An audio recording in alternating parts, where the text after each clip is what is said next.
Bonjour.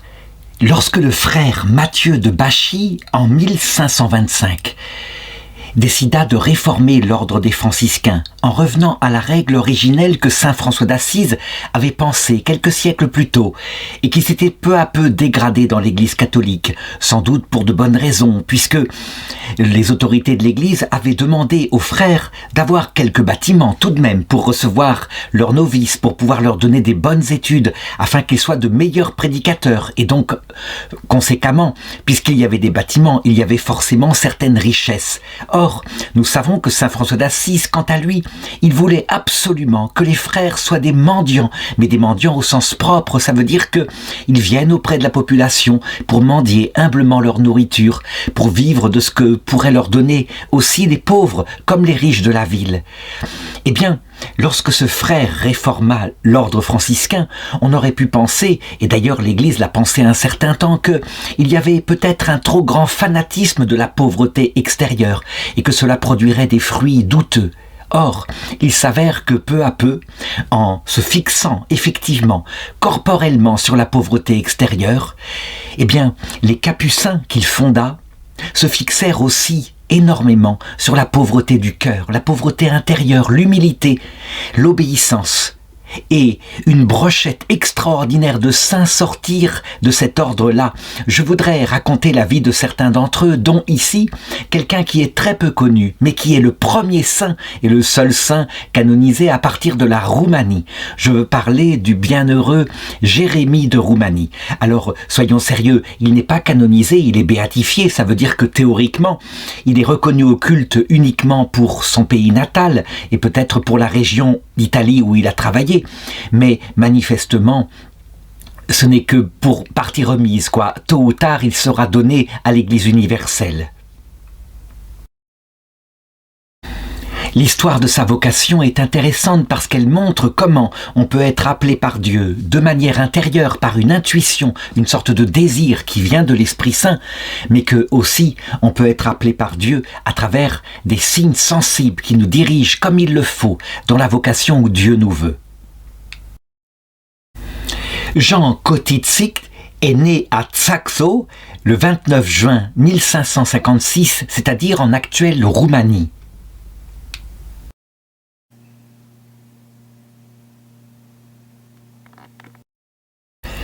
Nous sommes dans une période très spéciale que nous appelons la Renaissance, mais qu'on pourrait dire être celle de la division, du déchirement du catholicisme.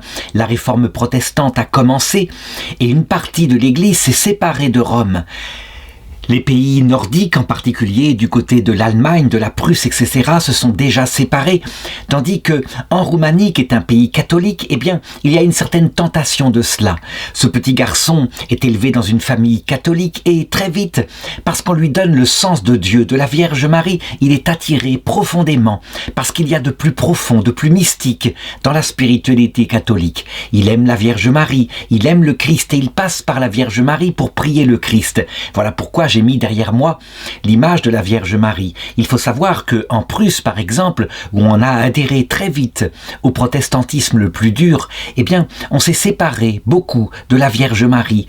Et du coup, la religion chrétienne s'est un peu durcie parce que, je dirais, on a mis de côté certainement un peu la miséricorde de Dieu au profit de la justice du seul Sauveur qu'est Jésus-Christ. On n'imagine pas à quel point le rôle de la Vierge Marie, son rôle matériel voulu par le Christ à la croix, eh bien, adoucit les mœurs. Et le catholicisme, vraiment, si on le compare par exemple à la religion calviniste, qui est un protestantisme particulièrement dur, la religion catholique est particulièrement douce et humble.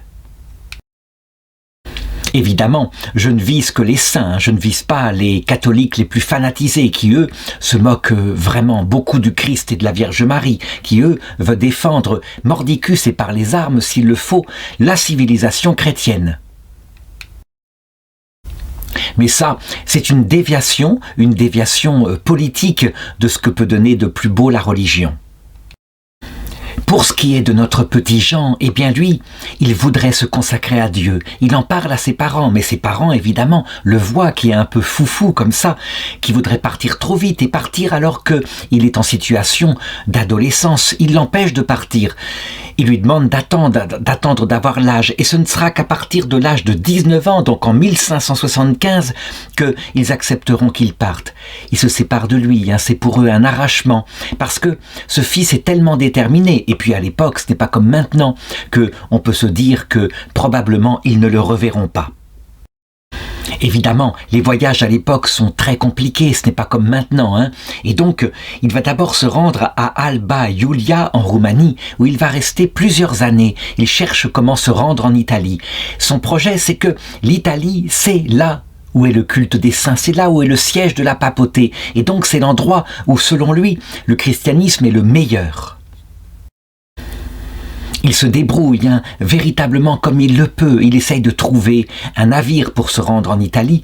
Et finalement, il arrive en Italie, dans la ville de Bari, alors qu'il a déjà 22 ans. Nous sommes en 1578. Et là, évidemment, il ne connaît pas la langue du pays, même si le roumain est très proche de l'italien finalement.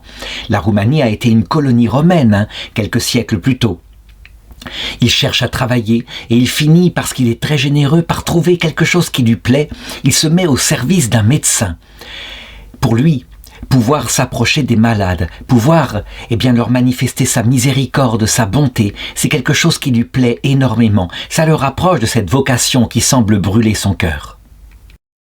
Alors je voudrais m'arrêter ici pour indiquer ce qu'on appelle justement vocation. Qu'est-ce que c'est ? Il ne faut pas croire que c'est un appel qu'on entendrait comme ça dans les oreilles, un appel de Dieu qui dirait, comme on le voit dans les prophètes de l'Ancien Testament, « Tu viens ici, tu feras cela », etc. Non, c'est pas comme ça. Les choses se passent beaucoup plus de l'intérieur en général, même s'il peut y avoir effectivement des appels extérieurs. Souvent, quand quelqu'un est appelé à une mission particulière, l'appel se fait voir extérieurement, par exemple par une prophétie donnée dans l'enfance. On le raconte par exemple pour Saint Dominique, le fondateur des Dominicains, qui lui, alors qu'il était dans le ventre de sa mère, c'est sa mère qui eut un rêve très fort. Elle se réveilla en sursaut. Elle était enceinte d'un chien qui aboyait, avec une grande force, mais un chien qui appartenait au Seigneur, pas n'importe quel chien. Et voilà pourquoi elle l'appela Domini Canes, le chien du Seigneur. Il avait donc une vocation particulière et il ne se trompa pas sur cela. Il fonda l'ordre des frères prêcheurs. Habituellement, ce n'est pas comme ça que la vocation se fait sentir, c'est plutôt un appel intérieur. L'Esprit Saint vient dans le cœur, après le baptême et après la confirmation, et la personne est comme attirée par une consécration absolue. Elle n'est pas attirée par le mariage, son cœur est pris par autre chose, véritablement. C'est ce qu'on appelle la vocation habituelle, mais malheureusement, quelquefois, il y a des obstacles extérieurs. Et donc, le Seigneur, parce que ça vient vraiment de lui, envoie son ange pour aider à ce que cette vocation se réalise. En tout cas, pour notre pauvre Jean, chez son médecin là, il n'y avait pas de consécration particulière. Il était certes catholique, mais il ne savait pas où aller. Il voulait quelque chose d'absolu. Et donc, à un moment donné, découragé, il se disait, je ne trouverai pas en Italie le meilleur christianisme pour pouvoir me donner à Dieu. Il était là, très triste et peut-être en repartance pour son pays. Il y avait bien des ordres religieux dans son pays, la Roumanie.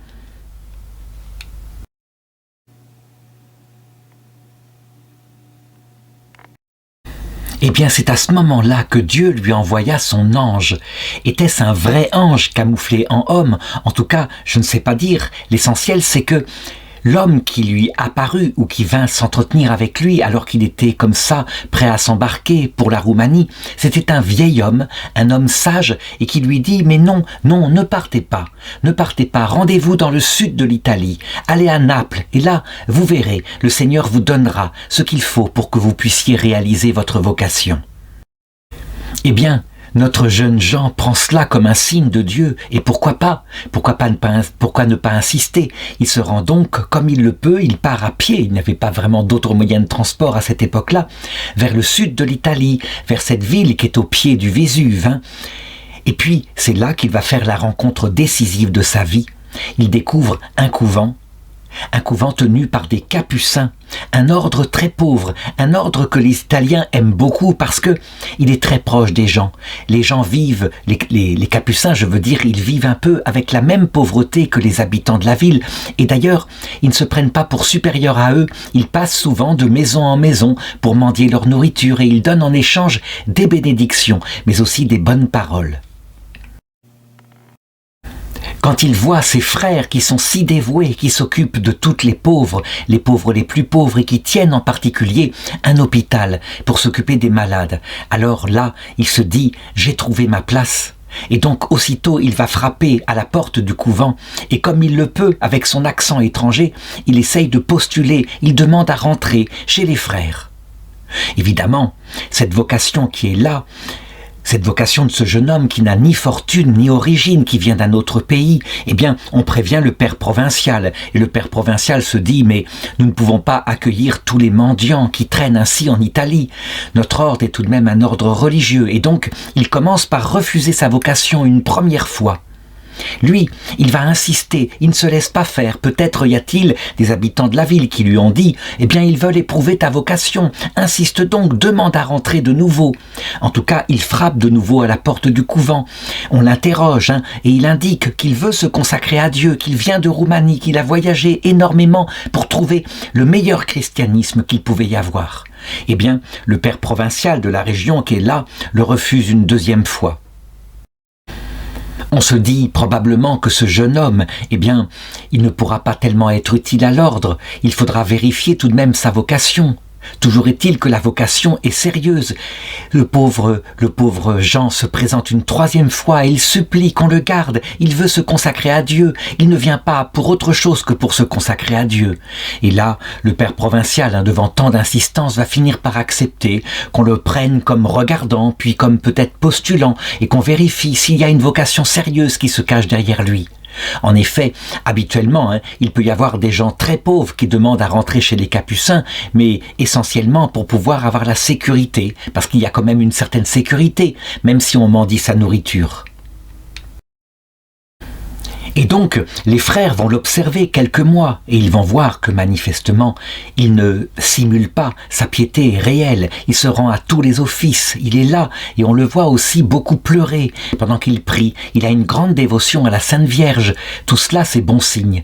Et donc, obligatoirement, on est obligé de l'accepter, il est donc admis au noviciat des frères capucins de Naples et là, on décide en commun de lui donner le nom de Jérémie. Pourquoi Jérémie? C'est le nom d'un prophète de l'Ancien Testament, mais c'est aussi le prophète qui a rédigé les fameuses lamentations de Jérémie, où il pleure sur le sort d'Israël. Et donc, à cause de la grande sensibilité qu'a montré le frère Jérémie, eh bien, on lui donne ce nom-là. Il faut savoir que chez les Capucins, il y a une autre tradition.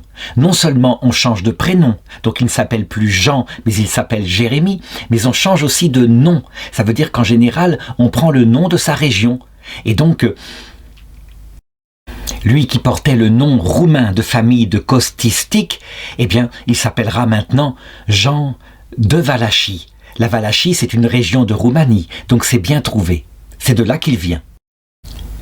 Les frères vont donc vivre avec lui et l'observer pendant son noviciat. Il va recevoir les conseils du père maître des novices.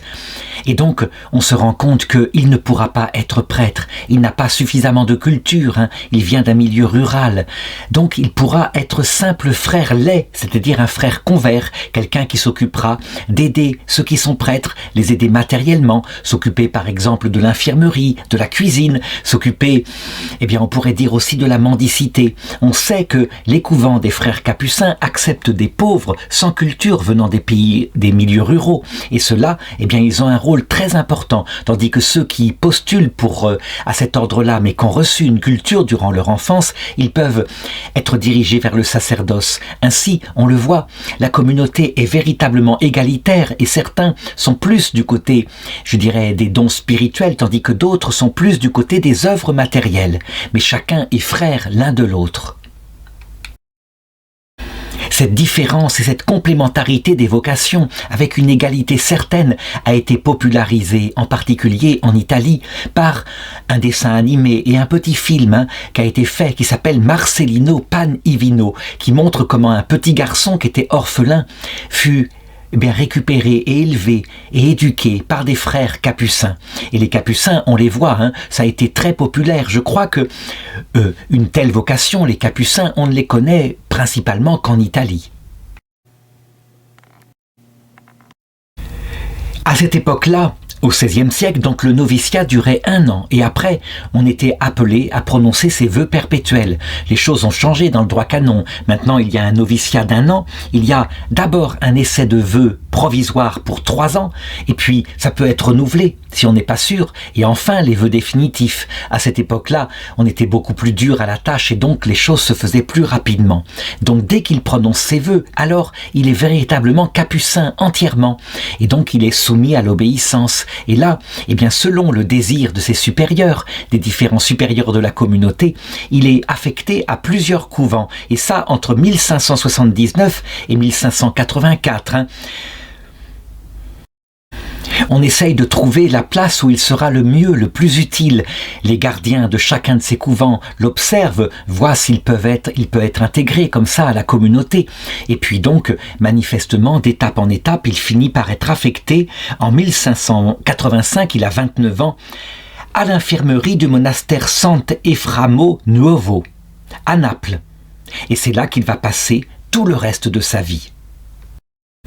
Il lui reste à vivre 40 ans très exactement, ce qui est un chiffre tout à fait symbolique. Il mourra à 69 ans. 40 ans, c'est le temps que le peuple hébreu était resté dans le désert. C'est le symbole de la durée de cette vie terrestre qui n'est qu'un passage provisoire. Et donc, on l'affecte à l'infirmerie. Pourquoi ? Parce que il a montré une réelle compassion. Il faut savoir cependant que l'infirmerie à cette époque-là, ainsi que l'infirmerie des hôpitaux qui sont créés un peu partout dans la chrétienté, ça n'a rien à voir avec ce qui se passe actuellement. Je veux dire par là qu'on n'a absolument aucune connaissance de la médecine. La médecine est très primitive. Souvent, on le disait, il valait mieux être livré, je dirais, à un bourreau qu'à un médecin. Les médecins connaissaient peu de soins, ils connaissaient les ventouses, ils connaissaient les saignées, et parfois ils pratiquaient des saignées pour quelqu'un qui avait une hémorragie. Donc on voit le niveau. On n'avait absolument aucune connaissance des maladies infectieuses, donc de l'existence des microbes. Ça veut dire que quand il y avait une maladie infectieuse, on pensait que c'était l'air qui était chargé peut-être de pestilence. On mettait donc des parfums, des choses comme cela. Résultat, lui, comme infirmier, il ne pouvait rien faire au niveau des soins infirmiers techniques, mais par contre, il pouvait donner une véritable tendresse, véritable compassion. Il faut savoir que même maintenant, on le sait, l'attention, la compassion, le fait d'avoir un infirmier qui connaisse la personne, c'est peut-être 50% de la guérison. Le bon moral des malades compte énormément. Quelquefois, dans les hôpitaux, on a tellement travaillé sur la technicité et les infirmiers sont devenus des mercenaires. Ça veut dire qu'ils ne font pas cela par vocation, mais pour gagner leur vie, que quelquefois, on change d'infirmier tous les jours. L'infirmier passe de chambre en chambre, il ne connaît pas du tout les patients. Donc il n'y a pas de liens comme ça affectueux qui se font. Quelquefois ça se répercute sur la maladie. Qu'on se souvienne par exemple de ces hôpitaux très bien, très propres, très hygiéniques. Et pourtant, alors qu'il y avait des matelas alternatifs, c'est-à-dire des matelas qui empêchaient normalement la venue de ce qu'on appelle des escarres chez les personnes âgées, on voyait se multiplier les escarres. Pourquoi ? Tout simplement parce que, justement, découragés, n'ayant pas de visite, étant comme abandonnés dans leur chambre toute la journée, n'ayant aucune affection, les pauvres malades restaient finalement incapables de bouger, comme vitrifiés dans leur lit, et malgré tout, malgré les matelas qui empêchaient que le poids du corps soit sur un seul endroit, leur corps se dégradait. Au contraire, lui, il est là, et on va constater très vite que son extraordinaire compassion, son attention à chaque malade qu'il connaît individuellement, sa présence, sa capacité à rester s'il le faut pour un malade qui souffre toute la nuit, à assister à un malade qui est opéré en lui tenant la main, en étant présent, en l'encourageant, en priant avec lui. Ça semble indiquer qu'il est fait pour être infirmier. Il n'y a pas d'autre possibilité. Et pourtant, comme il le peut, on le voit, il va développer quelque chose comme, on pourrait le dire, oui, des soins techniques. Ça veut dire que, par exemple, quand il est confronté à des malades de la ville, en particulier des lépreux dont les plaies sont là, sentent très mauvais, eh bien, on le voit, qui pratique des toilettes, il les lave comme il le peut, et puis il met des parfums dans la pièce, il nettoie la pièce pour qu'elle soit bien propre, il aère pour que le soleil rentre, le soleil du sud de l'Italie. Donc intuitivement, déjà, on peut le dire, même si ça ne va pas très loin, eh bien, il est évident, il a l'intuition qu'en mettant un environnement propre et lumineux, il aidera les malades à guérir. Il faut comprendre ce qu'il fait à cette époque-là dans ses soins, surtout en Italie du Sud, qui est très pauvre. Eh bien, lui qui vit comme franciscain, comme capucin, de mendicité, qui a quelquefois un repas qui lui est amené par les frères mendiants qu'on fait la tournée, les frères le lui apportent dans son hôpital, eh bien, on se demande parfois ce qu'il mange parce que il trouve toujours parmi ses malades un plus pauvre que lui qui a faim, et donc il lui donne son repas. Il va rester comme ça pendant des années. Les frères observent et se demandent, mais il ne mange jamais, il ne mange pas du tout. Alors, en réalité, on le sait, il existe effectivement, chez ceux qui sont totalement dévoués à Dieu, ce genre de phénomène mystique extraordinaire. En général, c'est un phénomène mystique extraordinaire parce que la personne qui ne mange pas se nourrit exclusivement de l'Eucharistie et c'est lié à une grande vie spirituelle. Mais en ce qui le concerne, lui, ça serait plutôt un charisme. Ça veut dire qu'il manque de nourriture et donc il la donne. Alors, est-ce que le Seigneur qui accompagne son œuvre, est-ce que le Seigneur multiplie la nourriture de telle façon qu'il puisse manger, ou est-ce que le Seigneur fait qu'il n'a pas besoin de manger? Eh bien, le secret sera définitivement gardé. De toute façon, l'Église n'a pas besoin de ces choses-là. Elle le regarde, elle essaye d'étudier quand c'est présent, mais ce qu'elle regarde surtout, et ce qui est la source de la sainteté, c'est la charité qu'il exprime réellement par des actes. Comme le disait quelqu'un, il n'y a pas d'amour, il n'y a que des actes d'amour. Et les actes d'amour ici, eh bien, c'est le don qu'il fait de sa présence aux patients. Non seulement il s'occupe de leur corps, mais il a l'intuition qu'il faut s'occuper de tout en eux. Il faut s'occuper de leur âme. Et donc, il leur donne tout ce qu'il a, tout ce qu'il possède de sa foi catholique. Quand il est auprès de certains malades qui vont bientôt mourir, eh bien, il récite avec eux le chapelet. Il est très proche de la Vierge Marie. Et le chapelet, c'est une prière qui permet de se préparer à la mort, même quand on n'a pas reçu les sacrements qui sont prévus par l'Église. À savoir, eh bien, l'absolution, l'onction des malades, et puis le viatique. Lorsqu'on observe le dévouement d'un tel frère pendant 40 ans jusqu'au bout de sa vie, sans perdre un seul instant, nuit et jour, eh bien, on est bouleversé et on voit effectivement que dans l'Église catholique où fut inventé le métier d'infirmier, il y avait véritablement des vocations. C'est quelque chose d'autre, ça implique un dévouement qui ne compte pas ses heures. En tout cas, à un moment donné, la Vierge Marie va bénir elle-même son extrême dévouement et sa charité qui est manifeste. Elle est visible des frères, mais le 14 août 1608, il a maintenant 52 ans, eh bien, on le remarque, il est à l'oraison, il est en train de suivre la prière commune des frères, et il est bouleversé, il est particulièrement différent. Et là, on l'interroge après, eh bien, il va avouer à un frère qu'il a eu une vision de la Sainte Vierge. Il n'en dira pas plus. Il gardera secret cette apparition qui lui a été donnée, mais il est changé ce jour-là. On peut dire que le secret du roi est bien gardé chez lui, parce que, effectivement, on ne sait rien de plus sur cette apparition. Tout ce qu'on sait, c'est qu'après, eh bien, il se dévoue encore plus aux malades, et surtout, lorsqu'il les approche, eh bien, on constate des guérisons miraculeuses qui commencent à être associées avec ses prières, et ce sans qu'il le veuille, sans qu'il le demande. Manifestement, il s'est passé quelque chose dans son âme, et, comme toujours, nous saurons la vérité dans l'autre monde. En tout cas, les frères se le disent entre eux, et à partir de ce moment-là, quand on représente le bienheureux Jérémie de Valachie, on le représente toujours avec la Sainte Vierge, à cause de cette apparition qu'on estime être tout à fait crédible. Dans son évangile, le Seigneur avait dit qu'il ne convient pas qu'une lampe reste sous le boisseau, et donc évidemment, la charité extraordinaire et remarquable de ce frère, toujours présente, elle finit par être remarquée.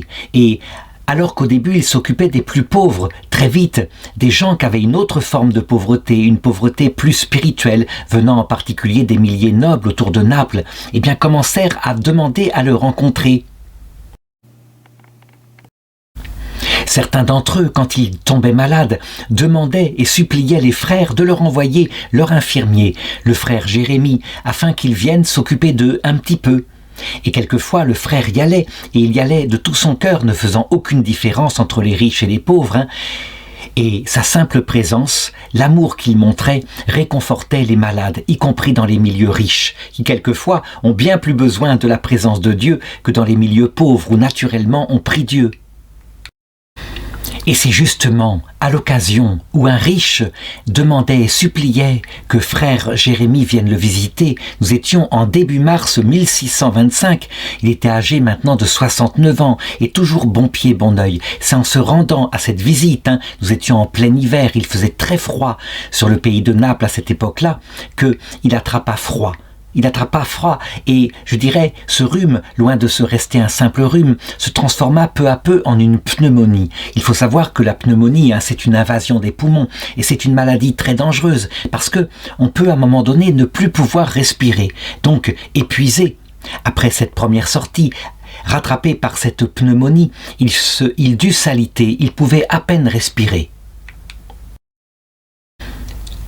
Lui qui avait été infirmier toute sa vie fut entouré par l'infirmier du couvent et les frères vinrent auprès de lui, évidemment pour l'entourer, et ils entendirent murmurer alors qu'il pouvait à peine parler. « Je veux aller dans ma patrie, je veux retrouver mes estropiés, mes boiteux. » Il était fort agité à cause de l'étouffement et c'est ainsi que le 5 mars 1625, vers 16 heures, il mourut. Comme étaient morts avant lui beaucoup de malades qu'il avait accompagnés comme ça vers le Seigneur. Lorsque la nouvelle se répandit à partir du couvent des Capucins dans toute la ville de Naples, que le saint infirmier, le frère Jérémie était mort, ce fut véritablement un cri de douleur mais aussi d'espérance. Les frères furent obligés, devant l'afflux des gens qui venaient au couvent, qu'ils ne soupçonnaient pas, ils ne voyaient pas à quel point il était populaire, ils furent obligés évidemment d'exposer son corps avant de l'enterrer. Et là, les gens se précipitaient, on ne pouvait pas les arrêter. Et ils prenaient des morceaux de tissu, ils voulaient absolument emporter un morceau, une relique, une autre. Ils voulaient s'en servir, ils étaient persuadés que c'est de cette manière le frère Jérémie, qui ne pouvait être qu'au ciel, allait les protéger pour le reste de leur vie. On raconte que, à 6 reprises, à cause du vêtement qui était en ruine, les frères furent obligés de changer le vêtement et de réhabiller le mort. À partir de là, et dans toute l'Italie du Sud, le culte du frère Jérémie de Valachie, eh bien ce culte-là se répandit et ne s'arrêta pas. Il dura des siècles et les miracles se multipliaient autour de son corps. Évidemment, il y avait tellement de saints frères, tellement de frères dévoués chez les Capucins que l'Église, elle retardait un peu. Mais elle fut obligée d'accepter. Et ce fut le 14 octobre 1947 qu'il fut finalement reconnu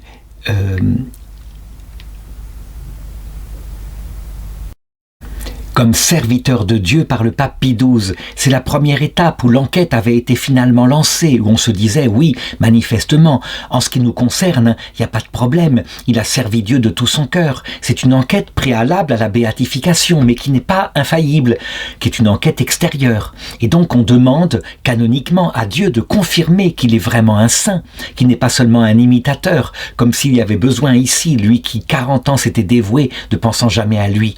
Mais on demande à Dieu un miracle confirmatif qui eut lieu, évidemment, si bien que le 30 octobre 1983, sous le pontificat de Saint Jean-Paul II, qui fut l'homme qui simplifia la procédure, c'était beaucoup trop compliqué, il fallait multiplier les exemples et les modèles, eh bien il décida de le béatifier.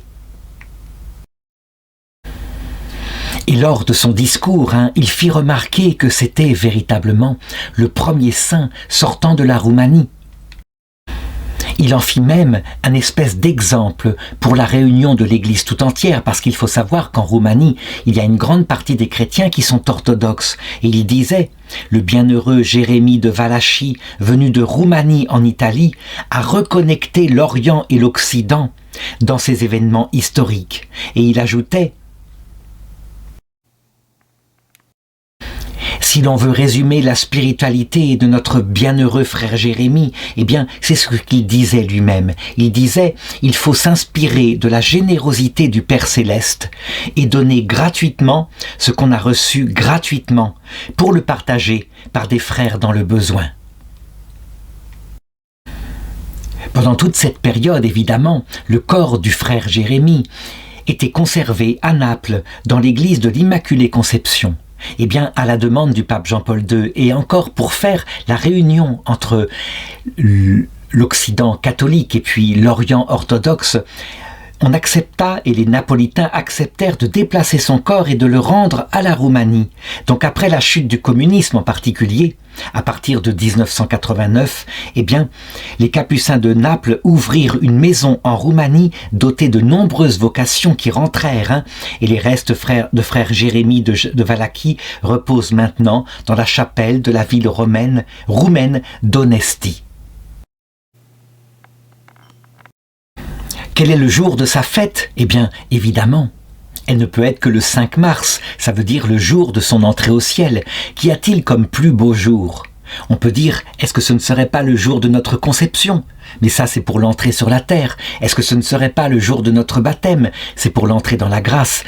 Mais le jour le plus beau, c'est évidemment le jour où on entre dans la vision béatifique. Or, en ce qui le concerne, manifestement, il avait fait son purgatoire sur la terre, il n'y avait aucun problème. Et le jour même de sa mort, il vit Dieu face à face. Il revient avec la vision béatifique, comme infirmier, parce que nous, en Occident maintenant, nous avons besoin beaucoup plus que de guérison du corps, nous avons besoin de guérison de l'âme.